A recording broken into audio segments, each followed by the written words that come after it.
Bloons Tower Defense has been one of my most loved series of all times, especially the Battles duo. The idea of turning BTD 6 into a highly specialized PvP arena is $1 million idea alone, which can generate unlimited content. Specifically, Battles 2 was actually the first game I got at 1,000 hours on Steam, and there was a time where I saw the game working with everything in sync, but about a year ago, I quit.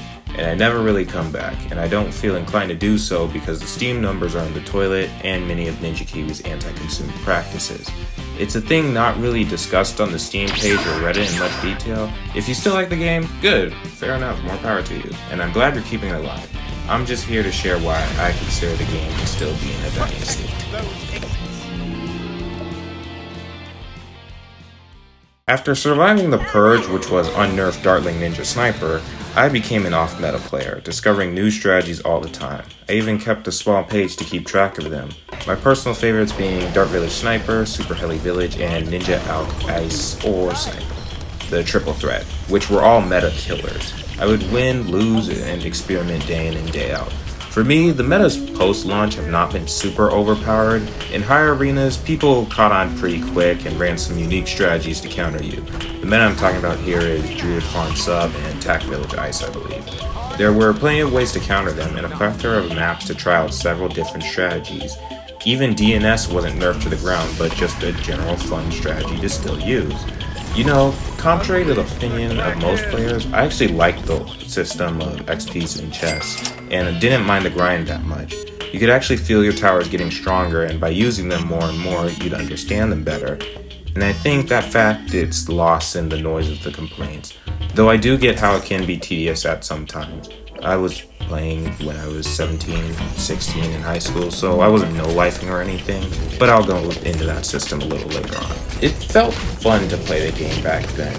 We finally had casual mode, universal XP, a fun progression system, new game modes, and the YouTube scene just kept popping off. You'd assume the game was in a good state and would heal, redeeming itself like No Man's Sky or something. But Ninja Kiwi wouldn't stop meddling patch after patch, and their obsession of balancing everything has been chipping away more and more at the game. And this is where I think the problem lies. Originally, I wasn't opposed to the balancing changes because it can't be understated that this game had a god-awful launch. OP towers, bugs aplenty, broken matches, rampant cheating, and more. I know COVID did a number on the world, but guys, did you not learn from Cyberpunk 2077 and the Ancient Gods? Shareholder pressure is truly a cancer on the industry. Regardless, there can sometimes be too much of a good thing. The willy-nilly nature to where Ninja Kiwi would pass out the nerfs was the main reason I quit the game. This has been a bad problem in BTD 6 for years now, and it's even more egregious here, specifically patch 1.72, which removed engineers' ability to gain money from scent balloons, and patch 4.02 that replaced village passive eco-boosting ability with crates.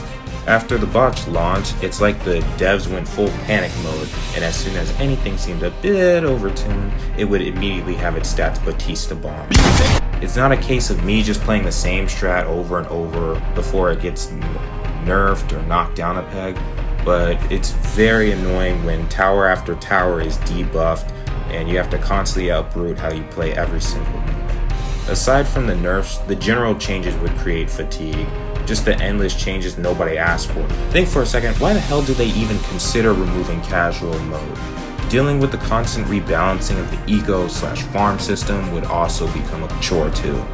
Look, it's different from the balance changes that fundamentally alter the match's structure, like group leads or ceramics leading for you actively having to think on the fly, compared to some dumb shit like, we think group reds give you $1 extra which earns you too much money in the early game, so we have reduced the income value of the most efficient Bloons sends. I'm not gonna whip out a spreadsheet every single update. I'm just not gonna play your game. If I get tired of that real quick, I damn sure know that newer players will have even less patience for shit like that. All that being taken into account, I believe has led to the meta problem as we know it. Usually in the form of some cheap, easy-use, versatile tower selection. I can actually sympathize with meta abusers despite not engaging in that behavior myself. Instead of coming up with something new just to have it pummeled in the next week, it's much easier to go with the flow. It's a vicious cycle. By seeking to eradicate the meta, NK is literally creating more metas. Furthermore, many of these balance changes have all this we talk from the devs, constantly saying how they want to implement these features. And us, the players, are just trying to play the damn game, not micromanagement simulator. It's very alienating when they don't take into account of player enjoyment. The game works. Why do you change it? NK doesn't have forums, so I'm mainly going off the Discord, Reddit, and Steam page, but many of these massive overhaul updates to the game's already established systems have been met with much fan hostility. I'm looking at you, Leagues. That was funny. which has led to players leaving in large amounts. And honestly, from the sporadic nature of these updates, do they even know what they want for their game?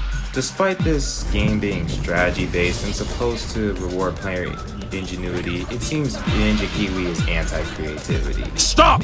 You violated the law! A sentiment that finds consensus in most BTD 6 players too.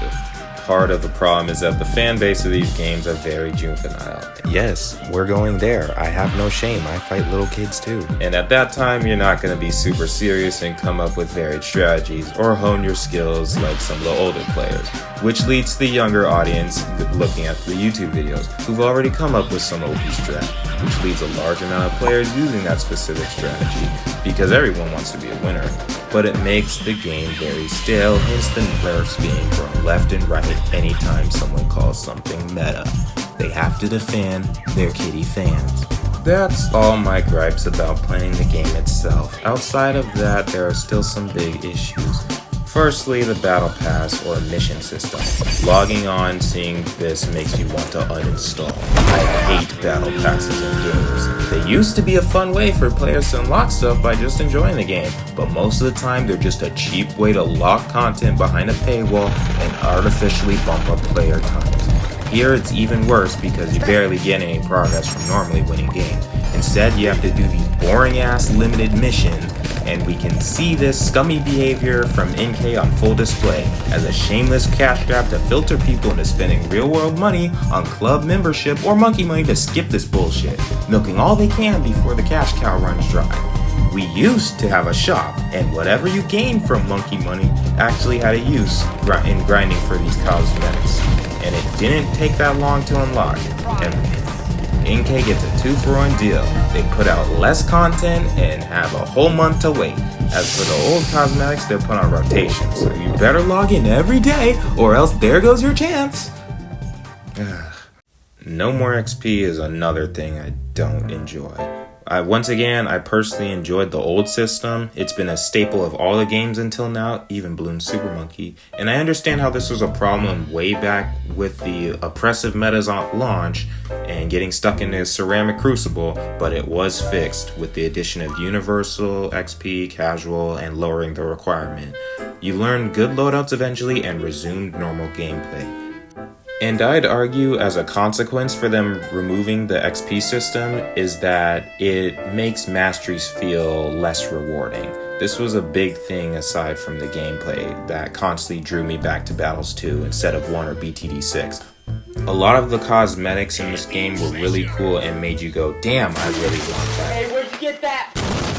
You get that plant fruit? And most of them were free. You felt joy getting your towers to mastery because you used them for such a long time, and if you saw somebody else with that shit on, you knew it was time to lock in.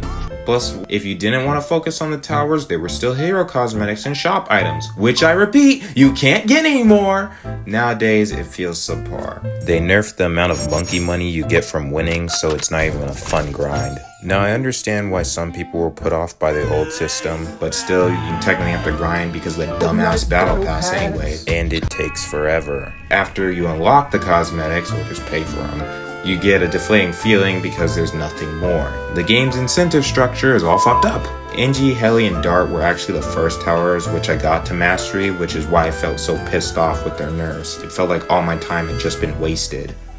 And all of this is why I consider the game to be near death and why the mass exodus of players is taking place. I know that the Steam numbers may be inaccurate when in comparison to mobile, but man, it doesn't feel the same. Plus, there's no incentive for me to switch to that platform with unskippable ads and less room to micro. I don't like to focus on negatives, and I genuinely did enjoy coming back to this game for a time. So let's discuss some solutions instead that Ninja Kiwi could do to possibly save their game. Now, I'm not a developer or anything like that, but come on guys, anything is better than nothing. First off, I'd say the best choice is to re-release the game entirely. This would be the nuclear option, but theoretically it could work. Ninja Kiwi could take some time to get their thoughts together of where they really want the game to go, make a trailer hyping everything up, and send it out into the world. With our finished version we have today, it could help to mend some of the bad blood from the community and attract some of the new players and those who originally left.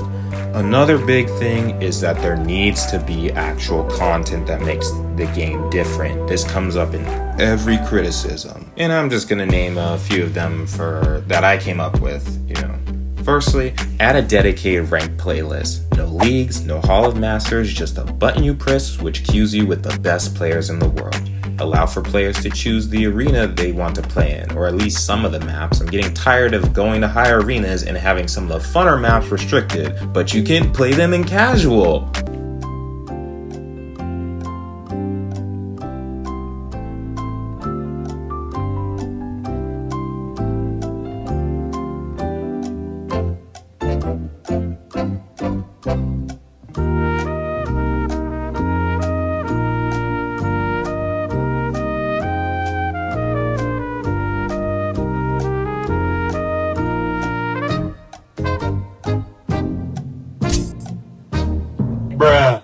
Add fun achievements which unlock things. The maps themselves also need more unique features or varieties. Have towers that are exclusive to this game, like how Cobra was in the past. I mean, BTD 6 is still keeping Beast Handler and Mermonkey along with several other heroes. This is another big argument from other critical videos that still hold up to this day, despite Jericho, Bonnie, and the other alternates being a step in the right direction. Just live a little and get creative with some of the changes you can make. This is an entirely new game, Ninja Kiwi. Use that to your advantage. I'd suggest something where you could change the tiers or variants of towers, which completely alters how they work. I got this idea from playing a lot of PvZ to Cliffs back in the day. The tiers could have specific skins to identify them, or you could customize them. What if there was an aquatic engineer variant where you could only place it on water? I mean, they're technically doing this with the heroes that you can bring anyways. The downside to bringing tiers maybe is it's revealed in your loadout selection, and by hovering over it, you can basically understand how the cross path works. Maybe add more game modes that don't suck. Look at all the cool stuff BTD 6 and Battles 1 have in comparison. ABR, Chimps, Bonanza, Bosses, R3 Speed, Powers, Tournaments, and more. And incentivize people with prizes, powers, XP boosters, skins. It's not that complicated. These are all tactics other games use for their own success. Finally, here's some things that just straight up change or flat out remove. Nuke this battle pass to hell. Nobody likes these. I don't give a damn if you have microtransactions, but Jesus Christ, this thing sucks. Or if you're not gonna remove it, make it a little more player friendly with reward boost or monkey money for progress. The old chess system was not that bad compared to this. We still had universal XP. I do not know how people defend this game. Club membership is terrible. Never needed. Don't want it now. I don't care if it's in Battles 1. Locking the Bloon lab behind it, which could have helped a lot of new players, is anti-consumer. It was your own damn fault you got yourselves in this place to begin with. If you wanted to siphon off money from the player base, you should have finished the game properly, then sold it to us. Fix how Leagues or Hall of Master works and the map rotations. Shorter maps do not equal skill. In fact, it just leads to the meta problem from earlier. My suggestion is to use Hall of Masters as ranked playlists instead that I mentioned earlier, and to dish out rewards for people who are in top 1, 10, 100, 500, or whatever you want. Maybe make Sudden Death kick in at round 50 instead, or make it infinite rounds to prevent people from abusing the life advantage. And for your viewing pleasure and to not come off like an ass whining about the meta, I kept this until the very end. But for God's sake, just reverse some of the nerfs and eco changes. Y'all too trigger happy with this. Angie did not need the banhammer, and many of the other towers such as Dart, Ninja Village, Spike, Farm don't need to be stomped update after update. The maps and countering of other players should take precedent over the towers we choose, not the devs. As for the eco changes, making it so that sending Bloons makes less and less money combined with patch 4.02 village change, which is still worse than most alt eco methods, makes it so that farm is dominant on higher arenas, leading to meta loadouts which people play very safe, where the games drag to round 30 plus more often than not, which in turn negatively affects what reward we get for playing. So please, just save my boy Angie, you destroyed him! Alright, let's wrap this up. Overall, the game isn't unplayable, but take it from an old player, it's a far cry from what it used to be. More power to you if you enjoy it, but I don't. And I can still see the developers making the same mistakes that turned me away from the game even now. It's just a sad thing because I really did love this game at one point. Well, glad I got that off my chest. Back to waiting for BMC 2. Make sure to like, subscribe, let me know your thoughts in the comments. I don't know, throw a brick through my window if you really hated it, but have fun, stay gaming, peace.